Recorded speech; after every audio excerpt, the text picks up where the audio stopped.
I'm Big Bob.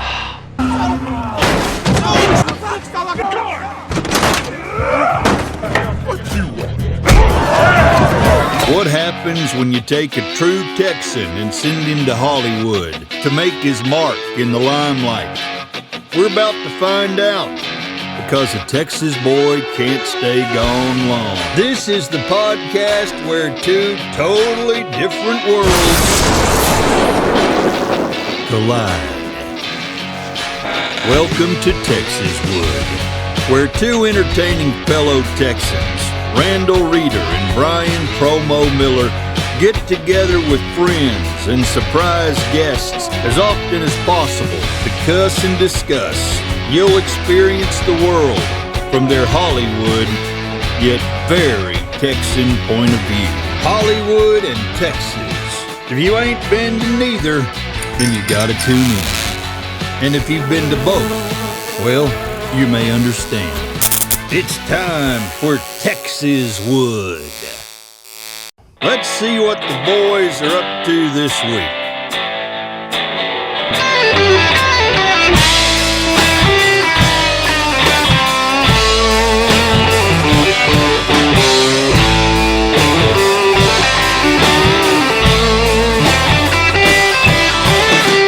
Walking hot, steaming street, trying to ease my mind. Action for TEXASWOOD. Welcome to TEXASWOOD, guys. With the host, Randal Reeder, that guy. That guy, and Brian Promo Miller. And we got my boy Aaron Bancroft. I do appreciate you guys having me on the show. We haven't had you yet. Yeah. No, not yet. Yeah, man. We're going to have a good show. We got Aaron. We got Stevie Ray coming up, and NITRO, owner of this establishment. He got over his camera shyness. Yeah. And yeah, man. He's been doing hypnotherapy for that, I think. Yeah, I think so. Yeah. I don't know about that. Maybe not. So We all need hypnotherapy every now and then. So, all right. So my boy Aaron, I'm trying to think of how we met, but obviously you're in the Captain Legendary Band. Yes. And that is a way that we know each other. And I don't know if we actually met at the RCC or if we met through, I don't know. Well, most of the things that happen in my life I have to attribute to music. It just kind of serendipity. That's the word we keep using lately. Yeah, it just miraculously serendipitous. There it is. That's my word. And the rabbit trails it leads down, and the people you meet, and over the years and I keep telling people I'm the real life Forrest Gump. And what I mean by that is it's just I get in contact with people, and I meet a lot of people. Don't remember names. Randy's bad with names like I am. I'm a horrible name dropper. But I've run into a lot of people, and I've made a lot of let's just say influences that meant something. So right. And over the years, I just happened to run into Randy. I think it had to do with a mutual friend we had, and I was putting on these lunches for discussions of different things. We're trying to get some radio show started. That's what it was. It was about Martin, right? Yeah, it was Martin. Yeah, Martin Elfrey Martin. and Derek, and we started having these lunches to try to do a radio show. That's right. And he went on to do an actual radio show about, I think, poker or something like that. We did. Yeah. We met at A Yabera's. couple times. We used to meet Derek's. Yabera was there. There was two Derek's there. Derek Yabera was there, I think. Yes, he was there too. Ramon Robles. Yep. That's right. That's where we met at some, I don't know, like a Thai place or something crazy. I think it was an Indian place. Yeah, that might have been it. Yeah. I think it was my birthday, actually, Yeah. to be honest with you. It's That's kind of strange. But that's how it happens, you know? You just kind of meet these people, and over time you kind of reconnect, and you have these projects that come up, and fast forward a few years, and before you know it, I'm producing music and starting to get into film now, and and recently Randy and I have been talking about doing some projects together, and it looks like it will happen. Yeah, we're going to produce some movies together, and that kind of that kind of come about because you tell us about this new this music venture you got going with the because that's kind of what I think we reconnected on, because you were doing some music for films and things like that, right? And things like that. I just kind of fell into it like everything else, you know. And being an entrepreneur, it opened up, let's say, you know, free time to get in these things, and you kind of like everyone else in the entertainment industry, you kind of start by just doing things for free, Right. And favors, and then they end up doing favors for you, and then you kind of Right. just build your portfolio, and over time people start to take notice. And I would have to say, it takes a bit. There's a formula. Part of the recipe is you got to have tragedy as a musician to really write something good. I'll tell you Right. what. So I have a little bit of that. Don't want to talk about that, but it kind of snowballed into meeting some guys, and I wrote a song, and it was a really good song. And a guy came to us and said, I would like for your group to create a song for my wedding for a father and daughter dance. Wow. And he's willing to pay for it. And we thought, well, let's do this. And it turned out the song just metamorphed into something that's really special. And we came up with the idea of creating a company called My Forever Song. And it's a custom creation of songs for people who want custom songs for their weddings. And I notice a lot of people are paying big bucks for things like flowers. If you're paying $5,000 for flowers the last 3 days, I mean, why not create your own custom song that lasts forever? I mean, what does that cost? Yeah. And so that's another topic. What did that cost? And we got some Right. other people involved, big names in the industry. He liked the idea, and he wants to take it further by licensing the music and getting it for placement. And it just kind of snowballed into this thing, and that's what we're kind of doing now. Wow. Yeah. And things kind of spin off from that, even. Oh, wow. Because you get a lot of filmmakers come and they see what you do, and these custom songs. Turns out we have very talented. I didn't think about it being. I just thought of a wedding, song. But now it's like, oh wow, like a TEXASWOOD song or whatever. Yeah. I know you talked about Save Savage stuff. Save Savage is something on our list. Yes. That is just that's so cool, man. That's are there other companies out there doing that, or are y'all kind of pretty mavericks? Right? There are, but let's just say. Well, I mean, it's impossible to do something completely new on its own. Every time I think I have this original idea that nobody's ever done, and it's like one Google, you're like, oh wow, there's already people doing it. There's people doing it. Yeah. They're just not doing it as well, I think. Right. Yeah. Well, that's good. That's got to be a talent in itself to be able to customize a song for someone, because generally when you're writing off of your own life experience. That's exactly And so right. now you have to go and put yourself in someone else's place. Yeah. So- It takes like an empathy. Or Yeah. There's a something little bit of combo. You take your inner experience with the information, and we sit down with the people, and we do an interview, gather the information we need.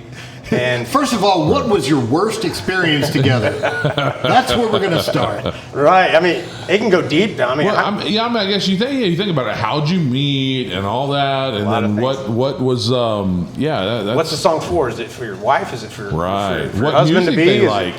Now Yeah. that's interesting. That's another thing. because- Yeah, I imagine there'll be hip hop involved here eventually. Somebody's going to want that, and, no way. the first song we wrote was a very sappy father and daughter dance song. Right. But man, it'll get any man to cry. I tell you that. right, right. And, Texas country should be no problem for you. No problem. Especially, like I said, you got to have some tragedy involved to really write Right. something good, because it comes. Right. You dig down, you go to the bottom, and that's where it comes from the gut. And Wow. if you don't have that, you're fishing, and you're not going to catch anything. Right. Yeah. That's awesome, man. Digging that soul. That's what I get that's my advice to musicians. Dig down as deep as possible. Take the I time. love that, man. So, how did you morph into now you're getting into films? Are you just strictly doing music for films? So I kind of did a full circle. I got started early on when I was in my 20s, and kind of gave it up because I needed to make money. Yeah. I toured the world with Captain Legendary Band, mostly Texas and surrounding states, but got a lot of that experience, and I like to think that I got my skill and my chops on the road, and now I have to attribute it to COVID-19. I would have to say, Right. where we stopped playing all these live shows, and it forced us to go back into the studio, and that's really what kind of blossomed my experiences into what's going on now. Is I really dug deep, and I didn't really know what I had. I was kind of just learning the ropes, and now I feel like I have the skill Necessity to is the keep mother moving of forward. invention. It's like I was talking to my buddy Scott Brown with the Scooter Brown Band the other day, and it was kind of the same deal. I said, "Man, how is this happening?" We were talking about doing another show coming soon, but no, we were talking about it, and I called him up and said, "Hey, man, has it been a horrible year for you?" He said, "You know what?" He said, "Last year was the best year the band as a musician I've ever had." Touring with Kid Rock and all this kind of stuff. And then he said, and then it went to one of the worst years that I've ever had as a musician. But personally, he said it's been one of the best years because, you know, like he's been at home with his wife more, all this kind of stuff. And then he had to start thinking about it. It's like, wow, I have this opportunity, this opportunity, this opportunity. And I didn't have time before to kind of go entrepreneur, you know, and he has to deal with, you know, like America Bourbon and stuff like that. And it's kind of funny because what you're talking about, you know, you're attributing this tragedy has taken you to a whole nother level of life. And now we had a meeting in River Oaks, you know, about a movie the other day. I mean, it's crazy how this stuff happens. Yeah, it's the reshuffling of how things work in this world and trying to adjust. That's the key. I think is trying, you know, be flexible. If you start doing water, flow. If you start doing projects with Randal before you've known him for 10 years, you've been fast tracked. Well, that's a good thing. Yeah, that's a good thing. We've talked about that before because it usually is a slow grow. But you know, we've known each other a while. I mean, it's probably been, I don't know, several years for sure, and we've tried other things. Yep. I mean, we've almost built studios and all kinds of crazy stuff together, and that's what's funny about, you know, I guess we're talking about, you know, my buddy Terry Crews. You know, I hate to name drop Terry like Crews, that, yeah, but he, you know, he talks about how failure is the best, you know, like what he attributes his success to is tons of failure. Wisdom comes from experience, and experience comes from making bad decisions. Call it getting kicked in the balls. Yeah. So it's basically that's the way it happens, you know. Yep. And that's the way it happens with songs. We were just talking about it out there about how, you know, I'm going to climb a mountain, the tallest mountain, jump off, nobody going to know, can't you see? And everybody's like, oh, that's this beautiful song. It's like, no, that dude was like literally suicidal. Absolutely. It's crazy how that goes. People really don't listen to it in depth like that, I don't think, sometimes. Yeah, they don't. They don't. So with your songwriting, like is this a different kind of songwriting? Like, how different is it to go into somebody else's life instead of your own? Well, I like it actually because the diversity it kind of attributes to everything in my life. I ride the edge of that blade all the time. You know, it's so I'm a very complex person when it comes to my likes and what I'm capable of doing. So I think I'm very, let's say, cut out for this job to really go across the spectrum of the music, you know, all genres, and that's what we've got to do in this company, especially with, you know, films. You never know what film you're going to have to write a score to, or the music to, or a song that you're going to have to write, and we're open to doing all that. And I'm finally putting together the connections I've created over the last 20 years in the music industry, and really using the people in those connections, because I'm going to need their help. You know. Yeah. That's what I've noticed lately, and it's I'm actually kind of been apologizing to God for just being a spoiled brat for so many years, because you know, I'm like, why is it happening? Why is it I'm working so hard? I've worked so hard. Nobody works harder than me, or whatever, and just being a real bitch about it. But actually, it's timing's everything, and I haven't, you know, I've wanted that time to be 10 years ago or whatever, and of course I've had successes that people would dream about, but at the end I set out to be rich and famous and wound up broke and infamous. So, but I feel like my whole life is just like coming together like a gear, man, and it's all because, you know, of all the people I've met, and how, you know, one thing has gone bad, but that led me to the next one, and now it's like I'm sitting here with you on TEXASWOOD talking about now you're doing, you know, soundtracks for not only weddings or whatever, but also movies and just anything that anybody needs, TV shows or, you know, podcasts. I mean, that's just incredible, man. So where can we? I mean, do you have like a website and all that stuff going? When it comes to social media, I'm really weak on that. Right. You know, I'm kind of the guy that I do it for myself a lot of times. I do it for God. Sure. I do it to where, you know, I'm a utility guy that's behind the scenes all the time. You know, the guy behind the curtain. Right. I'm trying to get out the curtain these days. We'll call your partner and get that info so we can drop it on the screen. Absolutely. And a lower third of cool, because we got cool lower thirds because we got this cool ass producer. You know that Lord Patrick. Lord You can find me if you dig me. If you dig deep enough, you can find me on pretty much CD Baby, Absolutely. Spotify, But we're gonna misspell wherever. your name just so they can't find you. Just to jack with them, so they have to call us. There you go. That's fine. Dude, thanks so much for dropping by. We're gonna Appreciate take a break and pay some of these bills, and then we're gonna come back with a dude. You heard us earlier. Oh, yeah. Every time my brother Stevie Ray's in, it's like I can't even wait because we just start talking and talking and talking. I just did his podcast not too long ago, and we talked for like 20 minutes before we did the podcast. Yeah, you can before we actually even see started. that podcast on the TEXASWOOD Absolutely. page. So we're going to be back with Stevie Ray. And thanks a lot, guys. We'll be right back. Texas Wood. New Orleans.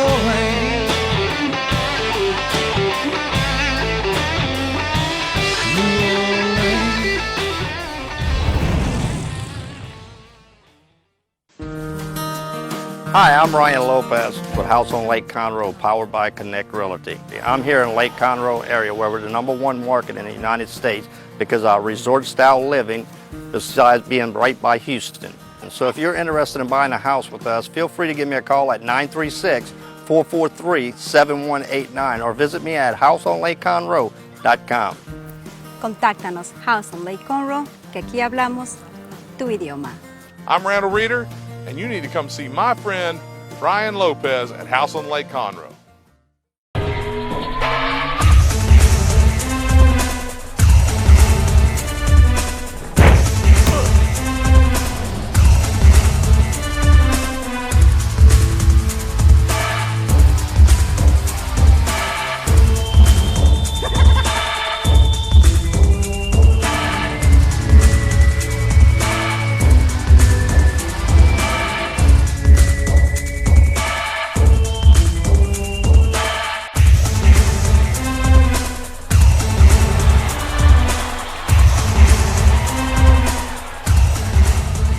Welcome back to Texas Wood with Stevie Ray. Oh man, this is a long one. This is a good one. And we got stories galore. The conversation was interesting before we ever even got started. Every time he and I are around each other, we start talking way before because we got so many stories to tell, right?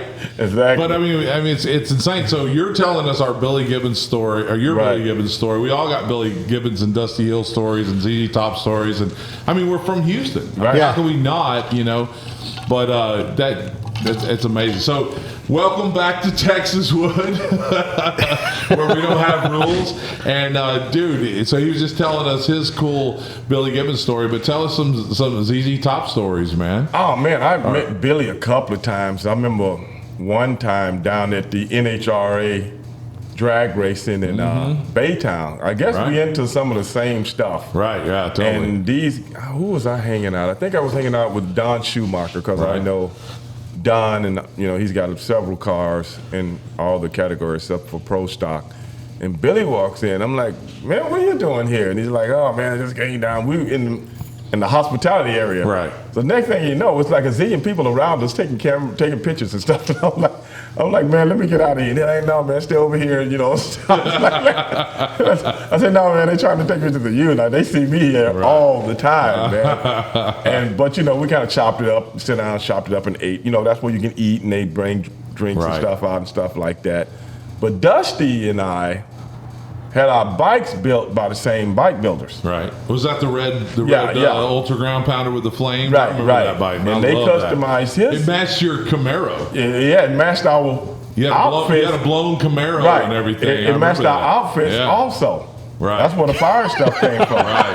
We wore red with the yellow. The flames. Yeah. So it was the old school kind of flame with the red and the orange and all the pinstriping. Yeah, it was that kind of flame. It wasn't the real flame stuff you see that. It was the old 70s style, man. And so that's why we did it like that, because I showed them a picture of our outfits. Right. And wow. So, but anyway, they were telling me that we're building a bike for Dusty Hill. And I was like, oh, cool. They was also building one they were repairing one for Shaquille O'Neal. Oh, wow. Because I was like, that's Shaquille's bike. And I'm like, That bike was like from there to there. I said, that's his bike? They was repairing something on it. And they gave him, because my bike was sitting on, I would leave it on the showroom floor. I never took it. I'd leave it up there instead of taking it home and leaving it in my garage because I'm on the road. Sure. And they would put my picture by the bike. Right. You know, with me with the NWO stuff on, with a mean face. So people come in and go, hey, I want one similar to this with all the stuff I had on it. So they did Dusty a bike. And Dusty. So I guess they talked to him about it, and they ended up giving the dude my phone number and Shaquille. Oh, wow. They gave him my phone number. Did Shaq call you? I mean, I picked the phone up one day. That's awesome, man. I picked the phone one day, and I'm like, hey, Stevie Ray. And that's like, who is this? Oh, this Big Shaq, man. Like, okay, Big Shaq, what's up, man? Hey, man, I seen your bike up at the place, man. They gave me a mama. I hope you don't mind. I don't mind, bro. Because he got family or something here in Houston. Right. And I had Sugarland somewhere, I think, which was right down the road from where I was.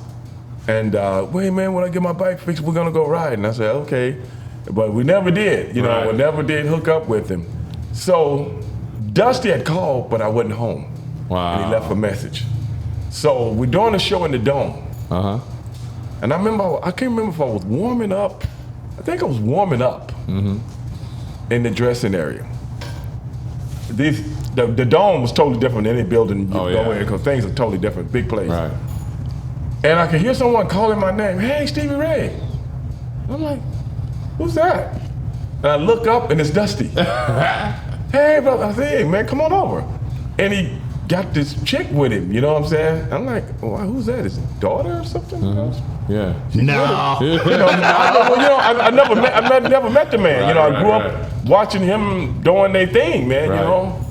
And big fan, you know, because I used to love the Annihilator album and all that stuff with the big black Cadillac and all that. And I remember doing the documentary where Boyd built that car. You know, and that was, that's stuck in my head for years.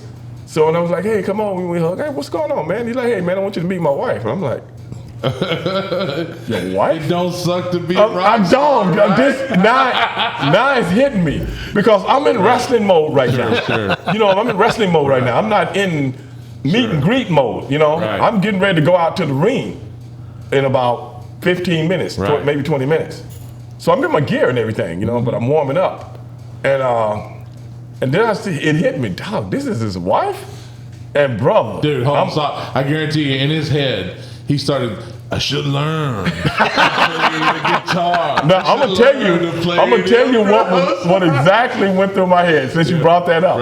I'm gonna tell you, because we hear stories about the rock lifestyle. Okay? And this had to be one of the best looking women I ever seen in my life. This had to be 1996 or 7. Oh, wow. Right in there, 7, maybe 8. Yeah, that's heyday stuff. You know, too, man. right in there. I can't remember. Maybe 7 or 8. It wasn't 6. Maybe 7 or 8. Right in there, because I got that bike built in 99. So it might be 99. It might be right in there. So anyway, because I was doing the NWO thing, so it was later 90s. But anyway, he's like, I was like, man, looking at this chick, and I'm like, goodness, man. I mean, so we talked for a few minutes, then he's like, hey, man, I know you're getting ready to go to Rouse, man, I'm gonna holler at you after the show. I was like, okay, cool, man. So then, here come the boys. Hey, man, was that the dude from ZZ Top? You know what I'm saying? I'm like, I was like, yeah, that was him, man. You know what I'm saying? Making your boy look like, and they's like, who's that chick with him? Yeah, we go way back.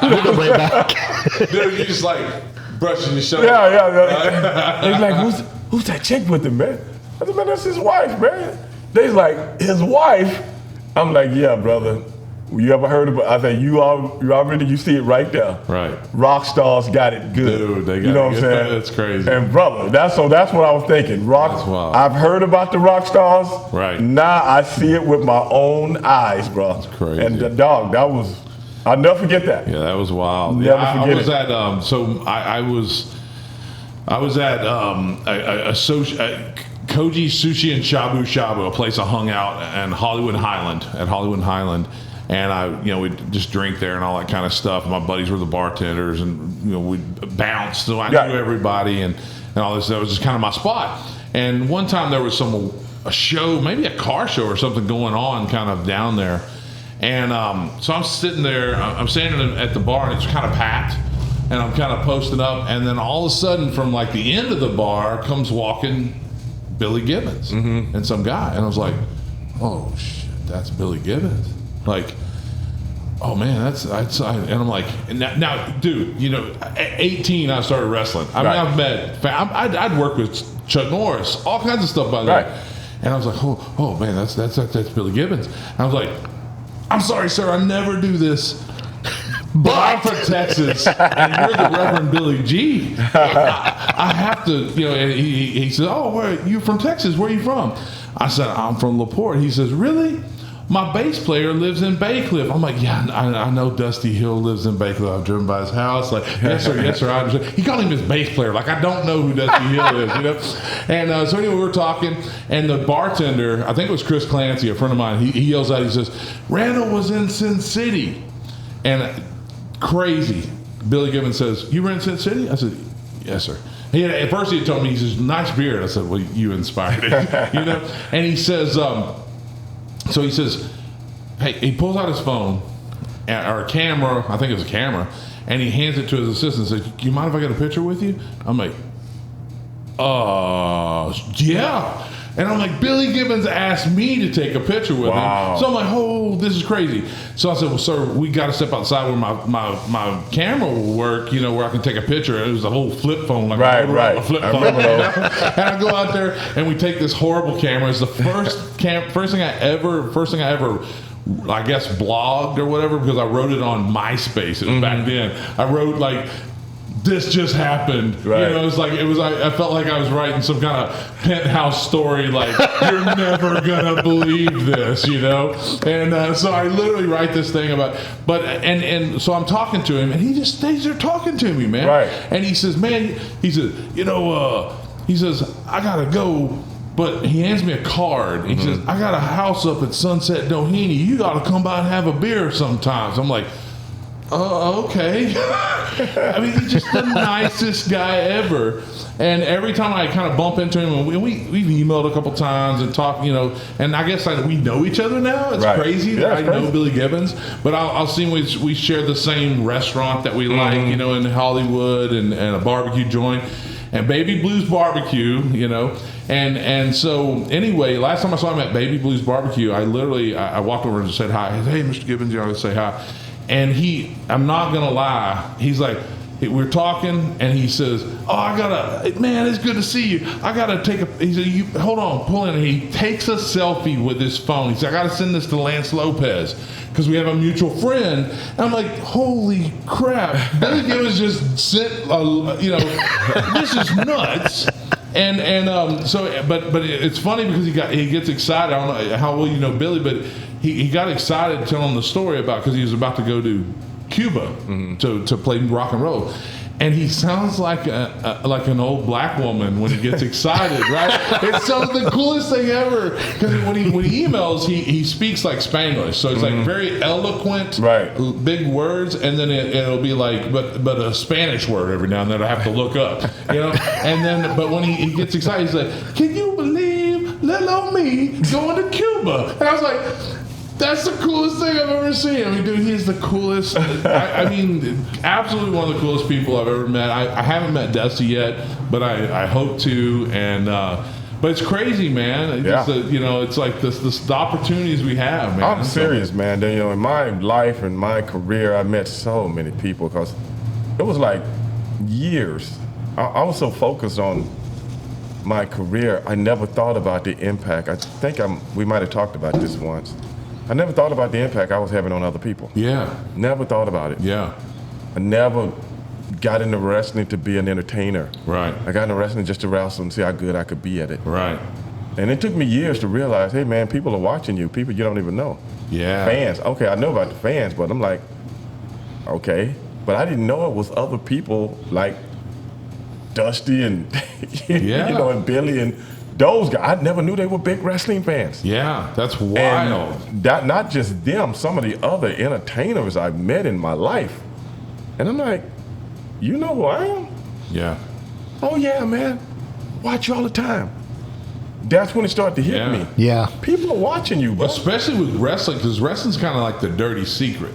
You know, it's like like you ask 100 people if they're wrestling fans, you get like one that says yes. But it's the highest, it's the highest rated program on Tuesday. Well, I'm talking Thursday, about on Monday. I'm not talking about people, regular people. I'm talking about entertainers. I know, but that's what I'm saying. But even at the entertainer level, because you don't. So where I realized that here's what's funny, because I'm not. I mean, wrestling wise, I never even close to achieved y'all's fame. I mean, I had a big heyday back in the day, and global and all that stuff. But I never quite went. I almost went a couple times. We talked about it on your podcast where I almost went to WCW, and y'all were speaking for me, and I love y'all for that. But it's like when I go into auditions, one time I'm half time I'm auditioning against RVD or I'm auditioning against Kevin Nash or something out in Hollywood. But also just even when I'm not, when it's just the usual suspects, as I call the guys I usually audition against, I'll go in and it'll be some new producer I've never read for or something. And I swear I will spend 15, 20 minutes. They're asking me about wrestling. So you used to be a wrestler. Well, what did you do? What did you do this? Did you ever wrestle so-and-so? Did you ever wrestle? It's crazy. And now you got to understand, I've memorized lines. I'm ready to go in an audition. Now they're talking about 20 years ago. And I'm like, hey guys, you mind if we go ahead and knock out this audition and we'll talk, we'll go to beer. Right. Like, because they're such wrestling fans. That's what I'm saying. It's crazy who is a wrestling fan. That's what I'm saying when I was talking about celebrities that are wrestling fans. Oh, yeah. And I'm like, the last thing in my mind is meeting celebrities that are big wrestling fans. Well, it's just like you being a music fan and you meet, you met Billy Gibbons because you were a little starstruck. Right. Even though that, you had the fame in the wrestling world, that he had the fame in the music world. And that's actually what I'm talking about because it's art. Yeah. Yeah, and absolutely. people in the art world recognize the art. Right. Yeah, exactly. they see it. They understand that they understand that it's the most, I call it the most brutal tango ever. Because you were dancers in a way. We're dancers when we're doing that. But you either know how to tango or you don't know how to tango. You can't fake that shit. Right. And so, but it is art, and there's an art in top of the like crowd, I said, they get it, and from a whole nother level than the regular fan. Right. Sure. Right. And I've had these conversations with them, and that's why when Randal was talking about going into an audition, this person wants to pick his brain. Yeah. Because that's as close as he's ever Messing gotten. up my audition, I probably didn't get the damn thing because of you. Yeah, that's the closest he's ever gotten to someone that was in this business. Right. Yeah. The closest he ever gotten. So this is my chance. Yeah. This is my chance from an artistic point of view. Yeah. Well, you said something else that's key. You said that you finally realized that you were influencing people. Yeah.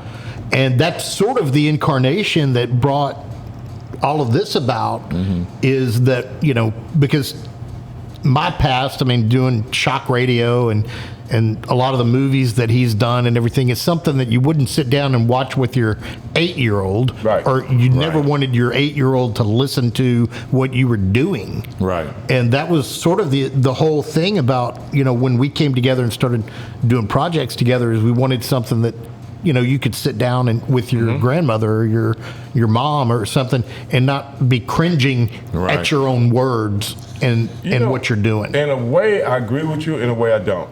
Okay. Because my daughter, who's 25 now, when she was little, I would let her listen to Howard Stern. And her mother would ask me why. And I say, because I don't want anything in life that she's going to be subjected to that will surprise her. Oh, wow. So then I would explain to her, this guy's an entertainer. Yeah. Look at it for what it is, not for what other people want it to be. So once she became grown up, and some of the things she did in her life, some of the things she did when she was going to college and things like that, it worked.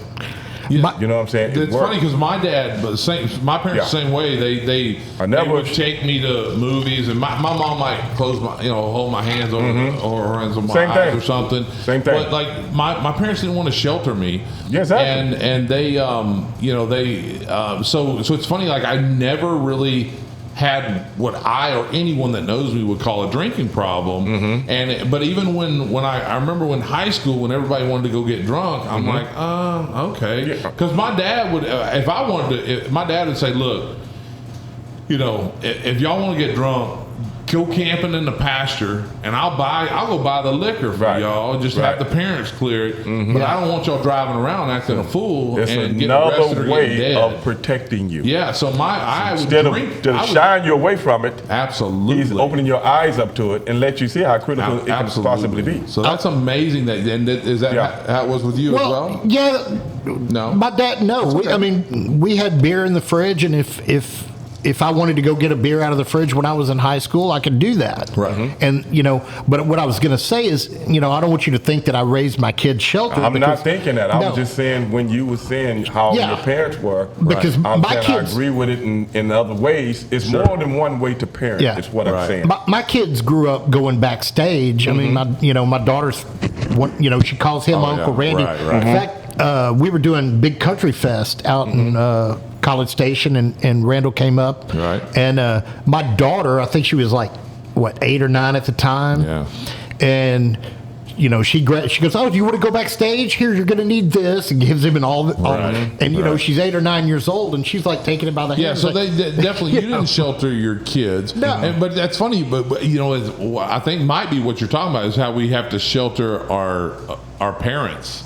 Yes. Our aunties, like your aunt, that and that's kind of funny where we're like, oh, let's do something that our grandmother or our aunt or our mom can be proud of, right? Yeah, which is cool because y'all, with you doing wrestling, wrestling has always, even in the wildest, not been that wild. Right. I mean, ECW kind of went a little too far with that, but I mean.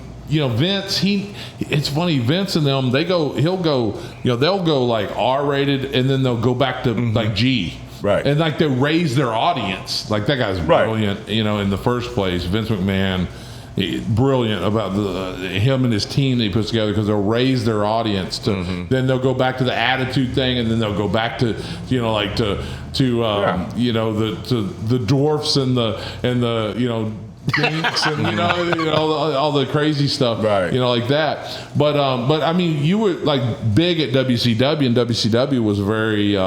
Even back then, when my daughter was little, and she was watching her dad. She's been around the wrestling business since she was born. Right. And from a very young age, I had to explain to her what this is. Right. Why do we do this? Why do we do that? Because I wanted her to come up with an education in the business, not be dumb to the business. Right.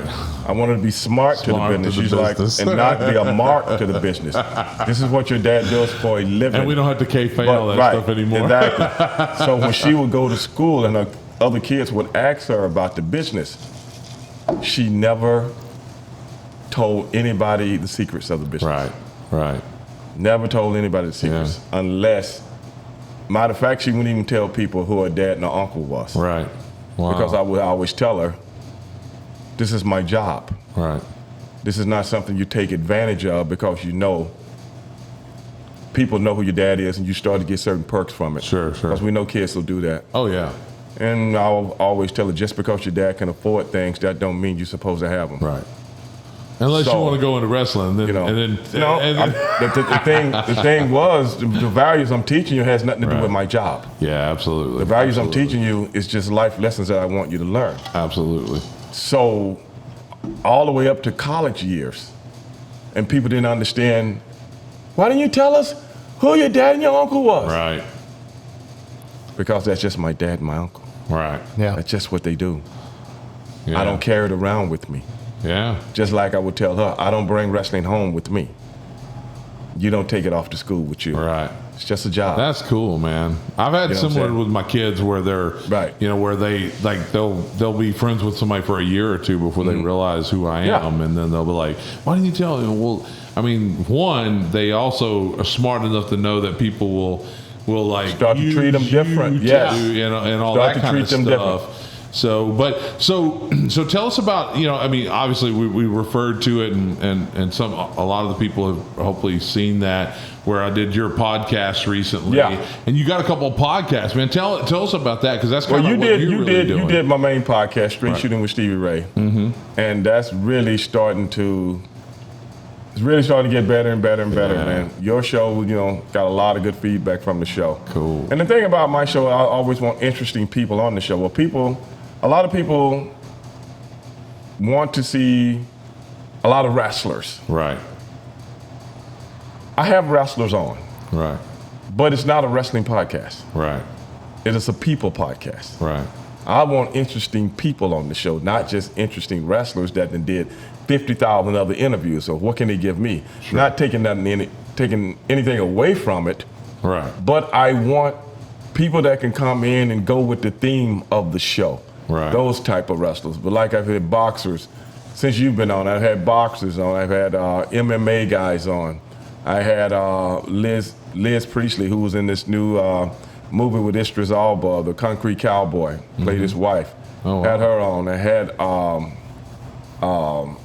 Scotty Schwartz. I'm like, you're familiar with Scotty? He's an actor. He was a child actor, played in the toy. And then he went. I know. I had Scotty Schwartz on. Next week I have Ted Lang from The Love Boat that played Isaac. No way. Yeah, I got him coming on. Oh, that's awesome. I love that. Right. Week after that, I got Larry Holmes, former heavyweight Larry champion of the world. Holmes? Yeah. So these are the kind of people. Bro. And I got some of the younger guys coming on the show. Some of the guys that's working today. I got It's some not of like those. Larry Holmes has ever had any legendary fights. No, never. But what I'm saying is, the show is, I'm a wrestler Right.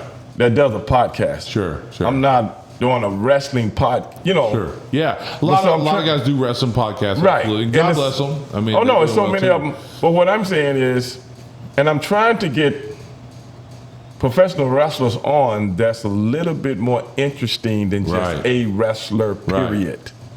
If you see what I'm saying. Yeah. So that's starting to kind of work for me, but I just don't want to be known as a... You know what, though? I gotta. So, do you think, and this is a big guy conversation, a lot of guys are going to piss off about it, but like, since we were big guys in the business, do you think that it's funny, because we were considered this big guy, and like, oh, he can come in, we won't let, because I had moves that I did that nobody's ever did, even in Japan, like walk on the top rope the way I did. Nobody's ever done it. I've never seen it. I'm sure somebody did it, but I've never seen it. Okay. And we were told, oh, you can't ever do that again. So do you think, basically, because we were this beast or whatever, that we see ourselves as entertainers more than even some of the other guys, and we're like, or do you think it's just you and I just share the same thing, that we're not wrestlers, we're entertainers? No, we went into it as entertainers. So I don't think it is a wrestling podcast. It's just an want to entertain people. I've always considered myself even when I was in the wrestling business, an entertainer. I'm a professional wrestler, but I got to entertain the people. Right. First. Because if you don't entertain it, anybody can wrestle. Right. But why people stay and pay big money? Because they are getting entertained. That's funny, because we because of our shared history with Ivan Putski, right? Not the best wrestler ever graced the, and in fact, even Ivan, even like Hogan with the whole, which is kind of funny, because that's kind of that was a Putski thing, right? So he was an entertainer. I mean, of course, he was an athlete, an athlete, but an entertainer, and we actually were taught that. Right. I mean, really entertaining, right? About and how to do it. Yeah, it's like a walking mime. That's interesting. So I've always considered myself an entertainer first, because wrestling is entertainment, pure. Right, absolutely. Pure entertainment. But the thing of our era, and what you was just alluding to when you was bringing up the big man thing. Sure. The difference is we didn't work in a cookie cutter era. Right. No, we didn't. Towards So the end of if your Randal- career, it started getting cookie. Well, yeah, cutter. but I'm saying Right. we didn't work in a cookie cutter era of what we see now. And I think all of entertainment, every genre now, is cookie cutter. Yeah, right. From Movies, music- everything. Oh man. From music to Absolutely. every football team's plays the same now. Right. Yeah, you're right. Every basketball team looks the same now. Wow. You know what I'm saying? Every song, every actor, you know what I'm saying? Actors look like NASCAR. All the Right. cars look the same. All the drivers look the same. Everything is a cookie cutter era now. So we were before things, you know, this era of what everything has gone to younger and younger and younger and younger. When I was coming up, an actor looked like a man. Right. A professional wrestler looked like a man. Yeah. Now everybody look like 19-year-old guys just running around, jumping around, this, that, and the other. Wow, man. Think about that. Yeah. So when I say Totally I'm an changed. entertainer first, it wasn't nothing like a Stevie Ray or a Booker T. Right. Wow. That was That's a other, fact. That were crazy. other African Americans, Yeah. but they wasn't like us, and we wasn't like them. Right. That's right. Everybody had their own Yeah, but niche. even that goes back to our days, man. That's where what I'm you gotta- saying. Like you really had to get over because like we were taught Right. and you know some could say the worst coach ever, but I say the best in a way because he said it's nobody's job to get you over. Yeah. If you're waiting for a promoter to get you over. You ain't ever gonna have There it is. So that's Sonny. Right. We share those same roots. Right. And you just got to keep on going. So tell us about your other podcast real quick. Well, the other Because- podcast I do with Vince Russo, and it's called Black and White. And what me and Vince do, we talk a lot of interesting things when it comes to black and white issues as it pertains to the United States of America. Right. Sometimes as it pertains to the world, depending Right. on what we're talking about. So he looks at things, we take certain subjects and how would he look at it and why would I look at it the way I do and why does he look at it the way he do? Wow. Because we're from two totally different cultures. So funny. And if you don't have any empathy for someone else's culture, you will never get them. Right. Or you will never get their people.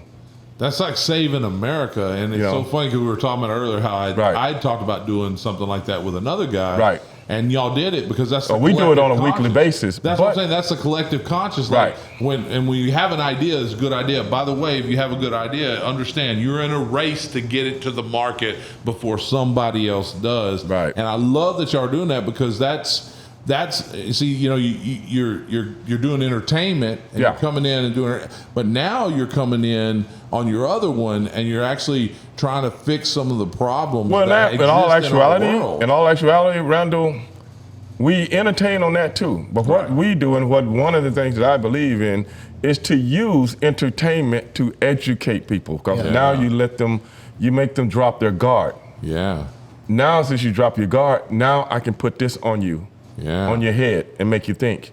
Whereas if your guard is up, I can't hit you.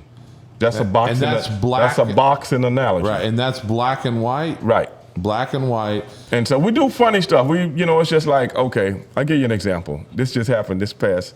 We couldn't do the show Thursday because of all the stuff that was happening. No with- one had with the electricity. weather. Sure. Yeah. So we did it Friday morning. And he was like, hey, Stevie, I'm looking at everything. You know how Vince talks. Man, everything that's going on in Texas, man, what is really happening? And man, what about this? He's like, what about this mayor in this town that said these things, man? And I was like, yeah, I heard about that. And I said, then you look at Governor Abbott talking about what he talked about with the 10% of the, solar and wind, and that's why. And everybody knows what he was doing. He's politicking. And I said, I got one question for you, Vince. I said, you're conservative, right? And he go, yeah. I said, when did the governor become a scientist? I say, now, when I was growing up, a scientist, he didn't take science. He just went out, did his thing. I say, like, let's say a Benton Quest from Johnny Quest, Right. I said, wasn't he a scientist? He go, yeah. I said, wasn't he a good man? He said, why do you call him a good man? I said, didn't he adopt a little Indian kid named Haji?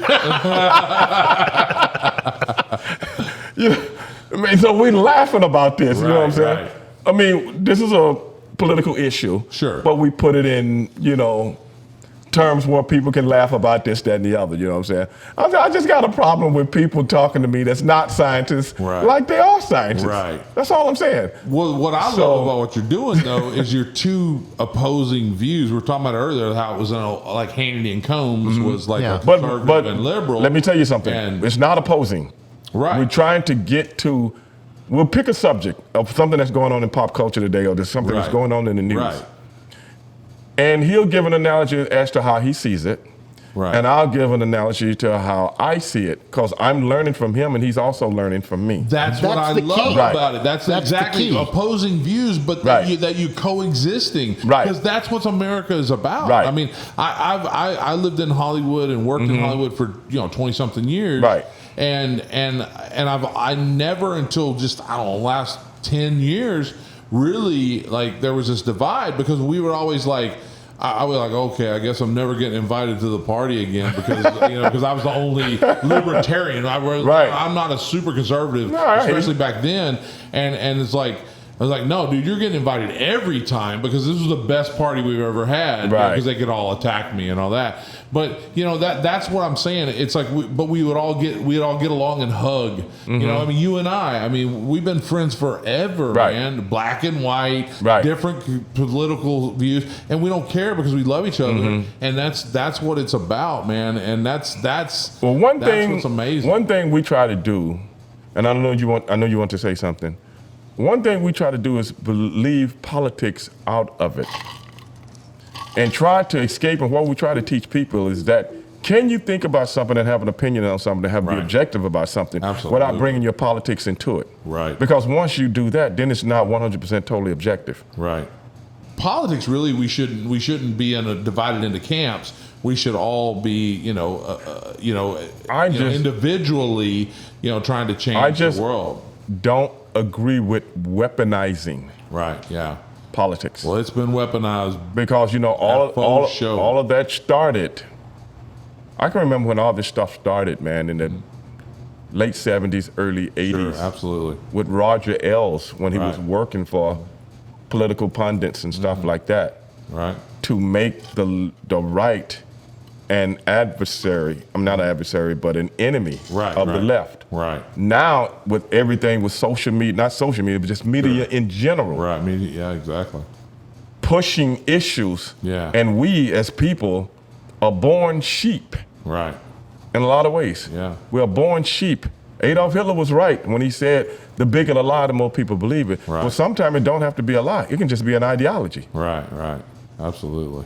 And if you push it enough and say it enough, me being a sheep, I will take a side as it pertains to my existence in this, what we call the United States of America. Bro, you know what? We've entertained together since we were, youngsters. Yeah, I mean, now, 30 years now. We've been here. We didn't even talk about how we did a movie here, or a TV show here at Nitro's, and the.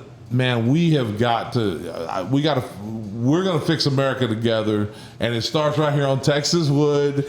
And show the example. I got to have you back. We have to show the example. Look, we got to have you back here, and we've got to, and we got to keep this communication going. Most definitely, bro. Your podcast, you do my podcast, and in our own little way, because what, you're right. People watch this stuff. People watch us.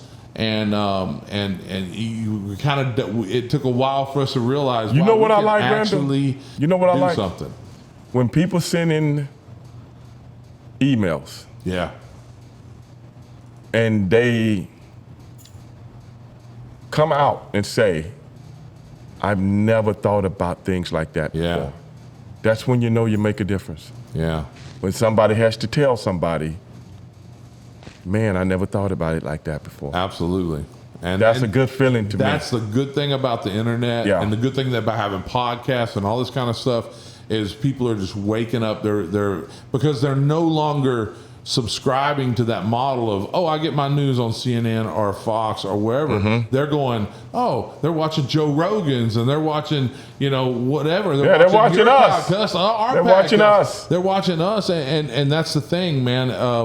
And it's incredible to be on this journey with you. I appreciate that, We man. started our journey on same TV here. together. Yeah. Basically. I mean, we did. Hey, man, it is 30 years later, we're still doing this. Dude, we're that's still what I'm doing it, talking man. about. We're still evolving. It's We're still evolving. miraculously serendipitous that you that you got a podcast, I got a podcast. It's like we kind of found things together, but we see it from a different point of view. Sometimes, sometimes we see it from the same. But man, I swear we could do 100 podcasts together and not even come close to touching on the stories that we got. Not at all. Man. Not at all, brother. Amazing. Well, Not man, at I all. love you, and I'm so excited. Thank you for coming over here. Hey, man, my pleasure, And bro. we're gonna take us a little break and pay some bills. We're gonna come back with Nitro, the owner of the establishment. We finally got him to come on, and oh, really? yeah, he's gonna come in here, man. Well, he just gave me a write up on some work I want done on my motorcycle. Oh yeah. Yeah. On that Harley. Oh wait, on that victory. Hey, I'm a big victory guy, man. I love victories. Oh man. I ride a victory. Well, I hope he's gonna take care of me though. I bro. love it. He'll even, obviously Nitro will even work on them metric bikes. Oh, but hey, man, when you got it, you got it. He's got eat. a guy. I mean, he doesn't do it himself, but he's got a guy who knows a guy that'll work on. Okay, that just happened to know another guy. All right, hey, we're gonna be right back with Texas Wood. We were here with Stevie Ray, my boy, for like 30 years, man. It's crazy. I can't even believe it's been that long, but it's been that long. We'll be right back.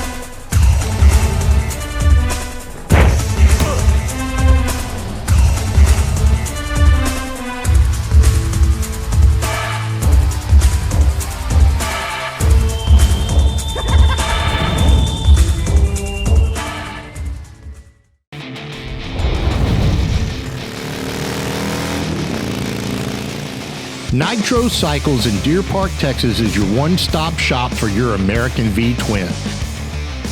Sales, service, Harley-Davidson extended warranties, upgrades, customizations, and one-off builds. We do it all. You want speed? We build speed. Heart-stopping, badass speed.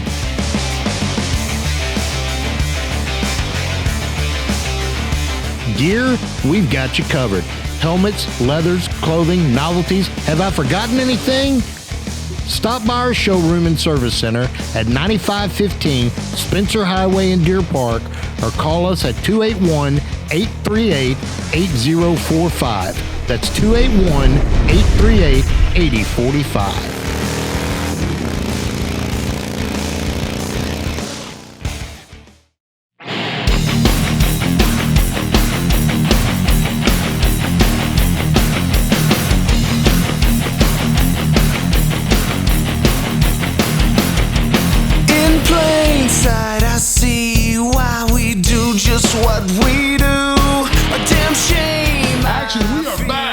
Texas Wood with my boy Nitro. Yeah, what is your real name? Richard. I knew that. We'll stick with Nitro. Works for me. Nitro's a way better name than nickname than Dick. Right. How do you get Dick from Richard anyway? I don't know, man. Probably the original Richard that got named Dick was a dick. Oh. And then somebody says, "Oh, well, Richard's short for Dick, right?" My grandfather's short for Richard. My grandfather's name was Richard Durwood Miller, and he went by Dub his entire life. Dub. Well, Dub is Dub, but Nitro's Nitro. How did you get that nickname? By going real damn fast. Were you named after my grandfather? That'd have been an interesting story. What? No, not Dub. Nitro. Oh, Richard. Yeah. Well, now we're talking about Nitro. How'd you get that nickname? I know how. Drag racing. The hell? Nitromethane. Nitromethane. Absolutely. So, yeah. So, all right. So he basically straps a rocket with however many pounds of explosives between his legs and just lets it fly for a quarter mile or an eighth you know of a what's mile. funny? So this mug right here. I got He's as a drinking gift- grog. I got a gift for marrying one of my best friends to his gorgeous wife, and that friend, right, Scott Irby, introduced me to you. Absolutely. And then I mean, that's just we were laughing earlier talking about, like, you don't even know what you did when you introduced these two crazy bastards. So, but so I guess it was really around the time that we did Sons of Thunder here. Correct. So now I knew about you, and maybe we'd met before, but definitely when Sons of Thunder, that you opened up your shop and your world. I mean, it was amazing because you let us like shoot here, but then of course we went over schedule like every film does, and you're like, dude, don't worry about that. I'll just close down Wednesday. I'm like, what? Or Monday, don't worry about it. Or we're trying to do it on like when you were closed. You're like, don't worry, I'll close down Tuesday too. Like, oh man, you were so good to us. It was changed a lot about us and you. I mean, it brought us together in an amazing way. So that was incredible. But the name Nitro, and we'll get back to this crazy change in our lives, but this name Nitro, because tell us how this shop started, like shop, combined shop and started, but how this shop got started in the first place, how long you've been here and all that, and tell us about that. Well, at present location, we've been here 4 years. Okay. Prior to that, we were in Baytown at the old shop, and it was me and one other guy, and we just decided to do motorcycles. That's something we love doing, and we were good at it. So we were going to put the shop together, and we bought one motorcycle lift, a tire machine, and a changer, and we started from scratch. Wow. And that's been going on, I guess, I want to say 13, 14 years now. Right. But you didn't really, I mean, it was an incarnation that began like you always worked on bikes. You've always been drag racing and everything, but you worked in a chemical plant. Well, yeah, in a refinery. Yeah. Yeah, I left school here in Pasadena at Sam Rayburn High School in 1984 and took off to the military. I ETS'd out. I was an airborne ranger stationed at Fort Bragg, North Carolina. How them ankles and knees? Yeah. I used to be your height. Great. I love it. So anyway, you're an airborne ranger. Yeah, and so, I came back here, got an opportunity out at Crown Petroleum. They're on 225 here in Pasadena. Worked out there up till I had a bad motorcycle wreck, and they terminated me April Fool's Day in 2005. You thought it was a joke? Man, wasn't expecting it. After being in the hospital, ICU, and tore up pretty good, come back to that. Right. So it was a blessing. But it was a street, like you were on the street. Yes. Just motorcycle accident. So it got me pretty good.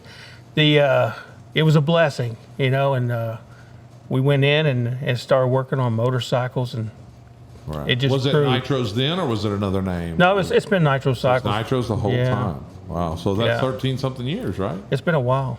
Wow. Can't add up the time, but wow. You sort of made an impression on, my son was over here with me when he was on break, during boot camp, which everybody that I was talking to is like, how in the world is he getting a break during boot camp? Which unheard of. He didn't know either. But you made an impression on him. I mean, every time he calls, he asks, how's Randal? How's Nitro? I mean, you're on that list. Cool. So I guess y'all spent some time talking and everything. But, the whole going and becoming a ranger, I mean, you just, everything you do, have you always just done it over the top? You're going to be the best. If I'm going to do this, I'm going to be the best at it. I've just liked the challenge throughout life. Yeah. The hardest thing, that's the route I took. Same thing out the refinery, all the units that were out there, the FCC, the cat cracker was the hardest. That's the one I wanted to be on, and then just the way I've been, hard-headed. Hey, you want to drag race? Well, I want to drag race motorcycles powered by nitromethane. Absolutely. Yeah. So tell us about the nitro, about the drag racing, because that's sick, right? I mean, Man. you got your bike over here. Yeah, yeah. Is that what bike is that number wise? I mean, This thing's it's a Harley Davidson Pro Fuel bike. Right. It's right under the top fuel. Sure. It is a carbureted bike with 120 cubic inches. Horsepower is usually guessed. Yeah, you can't put them on a dyno and really get the horsepower of them, but they're running between 900 and 1,000 horsepower. ET-wise, they're running in the low 7s in a quarter mile, low 4s in an eighth mile. Wow. So it's So how fast are you getting up to? in the quarter mile. They're pushing 170, 180, somewhere around there in the quarter. I think I'm on fire going 110. So Yeah. you know, Hey, 110. You know what? 110 is fast. Yeah. Because you were probably on the highway when you absolutely. did that. I've never been Yeah. on a track. Yeah, Yeah. I've done about that on a bike as well, and I'm just like, this is stupid. Like, what am I doing? You know, a pothole or whatever. Yeah. I guess a pothole, you just go right over a hole. Yeah. Pothole. It's a bump. That's the problem. We hope those are not on the track. Right. Yeah. So that is now. How many of those bikes have you had? Like, I mean, is this like? This is my second bike. The first one was a little methanol Sportster, and I actually had a different pilot on it. Oh, okay. It was my bike. I crewed it by letting another guy race it. Really? Too small a bike for me. Yeah. Yeah, but you pilot this bad boy. Oh man. yeah. It's a rush, man. Next to jumping out of a perfectly good airplane, that's my deal. We got I guess there's some races coming up pretty soon over in kind of Liberty or somewhere. Where's that? I think our first hit's gonna be out. I think we got some testing and tuning up by Dallas. Okay. And then after that, the first actual racing is going to be at Evadale Raceway, which is Evadale. out in East Texas, Silsby area. Yeah, we was eating some crab legs the other day with your buddy, and we were talking about Evadale. Yeah. So that's coming up. When is that? I think at the beginning of April. Yeah. Somewhere around there. Stevie Ray, you want to go see some drag races? Come on, man. Billy will probably be there. Billy Gibbons will probably be there too with us. Yeah. All hang out and tell all kinds of crazy stories while Nitro's going like 140 miles an hour down the 170. Oh, 170. Yeah. Oh yeah. We're going to get what we can get. Yeah, that's what I'm talking about, man. That's amazing. It's cool out there, man. I think, it's fun for the family, the kids. They come out. They can come out in the pits. It's $10 a head for the adults, $5 for kids to come out. It's cheap entertainment. That's a bargain. Yeah. Probably, that's cheaper than one beer, probably. Yeah. Yeah. So, actually, they probably don't have expensive beer there in Evadale, but anyway, So that's that's the name. That's how you got the name from nitromethane, hauling ass down the quarter mile and all that. And you've been doing this. So tell us tell us about the shop a little bit. I mean, what you didn't see on on Sons of Thunder. So I don't know, the shop, we have I guess they leave reviews and stuff. Right. We have over 200 reviews. I think we got 1 or 2 bad ones. yeah, Yeah, well, that's good. But that was one of the things that I was going to bring up when he was talking about how you closed the shop down. You couldn't do that if your customers weren't incredibly loyal. absolutely. Because I mean, that's just that's a given. Sorry about that. It's all right. That your customer base, and I don't think you would lose it. I mean, I send everybody over here, and everybody that comes, I mean, they stick with you.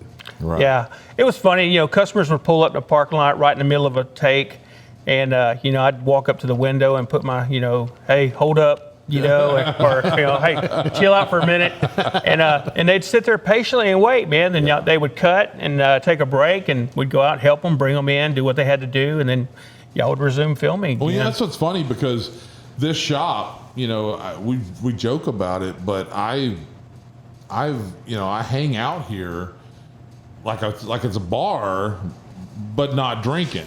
Right. I mean, sometimes. I mean, I don't drink up here. Unless the doors are closed or something. Maybe. I don't know. Isn't that your bottle of vodka just sitting saying, over there? But during business hours, I don't drink up here. You know, I just come up and sit at the counter, and customers come in and all that. And when there's nobody here, which is rarely, we get to talk a little bit. But I just enjoy it. I love just looking around. I mean, you know, it's funny. It was Stevie Ray. We were talking about, because we're both gearheads, and you know, he's had all the, you know. So we're into hot rods and bikes and motorcycles. So, I mean, to me, this is just so, it's my happy place. I can come up here and just hang out. Not that you should do that, because you ain't me, so you shouldn't come over here and just like clog up the, you know, the space. But since I'm buddies with Nitro, and I've filmed a TV show here, I have that right. But you know, I enjoy it. And I notice the customer interaction. I mean, it's like everybody's kind of friends and family. I mean, I've seen people come up and just go, you know, well, how much do you know, need, or how are we doing on the bike? Do you need any money? And you're like, well, you know, not necessarily. And they're like, all right, well, I'm gonna leave some money. And it's just, it's really, you got this loyal, you know, base of customers, you know, that everybody trusts you. And again, hardly any negative reviews. Your bikes that you do are just pristine. I mean, the stuff that like completely from the frame up is just incredible. Yeah, we like to take a lot of pride in our work, and I've got the best staff that you could ever ask for. Yeah, a lot of history. These guys, if you combined all their knowledge over the years, I mean, it's unmatched with any other shop. We don't have a turnaround rate on employees. Everybody's here and they love it here. It's a big family. That's true. Thanksgiving. The guys too. I know all the guys. It's funny. And then like you built, I remember the story, you built this custom, like kind of from the frame up, and you just said, hey, I'm going to be away for a little while. And you just like went and rode like 3,000 miles or something crazy. I mean, do you remember what I'm talking about? Yeah. To Oklahoma. What was that? What was that? Oh, we just built a bike up, and I was like, I'm going to go for a test ride. See y'all next week. Yeah. I think it was like 3,500 miles, somewhere like that. I ended up in Missouri and Arkansas and Oklahoma.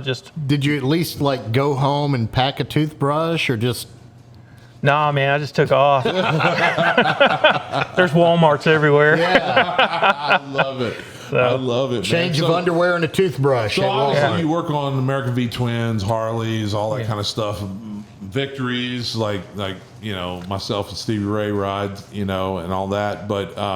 But you also work on some of the metric stuff. I mean, can we talk about that, or are we gonna get? No, we do a little bit of everything, and I'll talk to the technicians first, make sure they want to handle it and they want to take it in, and we'll go from there. Right. My biggest soft spot's kids, though, man. They come in here with a little go-kart or a mini bike or some little deal. That's true. And I know that they could buy a brand new one for the price of 1 hour worth of work, Right. It's like, hey man, I'll go back here and do it myself and help you out. Yeah. I've always liked the kids, and you asked me about the name Nitro.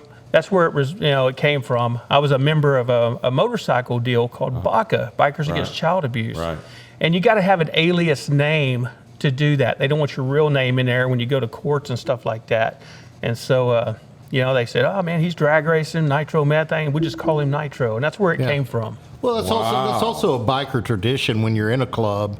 I'm in a club. A road name, nickname, Yeah, that's where promo came from. Yeah. A house. Matt over there. My road name with the Soldiers for Jesus was House. Should have been Tank.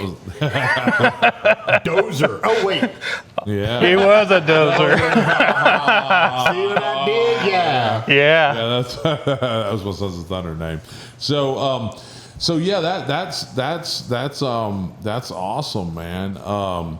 Yeah, I mean, I know that you have a soft spot with kids and all that, and then also I know, every year you do the whole Marine Corps Toys for Tots and all that kind of stuff. Yeah, I think I've done it. Led the ride 18 years in a row now. Wow. Yeah, we filmed it last year or the year before or something. Yeah, and that was just amazing. We hooked you up with Joe Dana.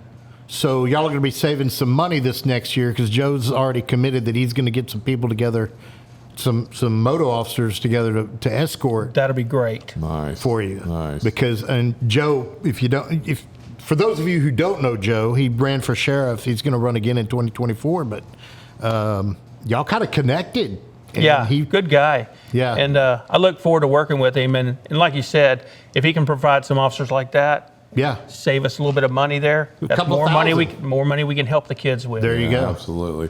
Well, so at TEXASWOOD, I mean, obviously, if when we decided to do this thing, and we've been trying to do something together for years now. I guess 10 years, because you like to throw that out that it's 10 years. But yeah. Anyway, so it's been a while that we're trying to do something. And I'm like, look, man, obviously we got to make money, we got to do a show that we can monetize, and we got to have sponsors and all that kind of stuff. But if I'm going to do it, I really want to do something that I can work with people I love to be around, Yeah. And so it's just amazing to have one of our big sponsor, be like one of my best friends, and somebody that's just a good dude that I, when I'm in town, I'll just hang out here sometimes. In fact, he gets upset because. I'm not upset. Well, I'm just saying. He walks in, he'll walk in, he's like, dude, you're in town? And he came over, he's brought his bike over here or something. He's like, you in town? I'm like, oh yeah, man, I was going to call you when I left here. Yeah. Hanging out at your counter. And he's like, you ain't even got a bike here. But Pick one. I wasn't upset. But it's amazing to have, to do this and to be able to partner up and have a sponsor like Nitro Cycles. That is just absolutely the best place to bring your bike, and just cool people, and just good-hearted guy who works on kids' go-karts and stuff like that. Opens up his stuff for a Christian biker series like Sons of Thunder. I mean, it's amazing. So we love you, and man, I'm glad you got over your camera shyness. And we got to have you back on here. And you're too pretty not to be on camera. Pretty. Wrong bar. Yeah, it's orange, not pink, bro. Yeah. All right. Well, cool. This is gonna be the end of this episode. We're gonna see y'all next week on TEXASWOOD, and yeah, we'll see y'all. I don't know where we're gonna be yet. That's his job.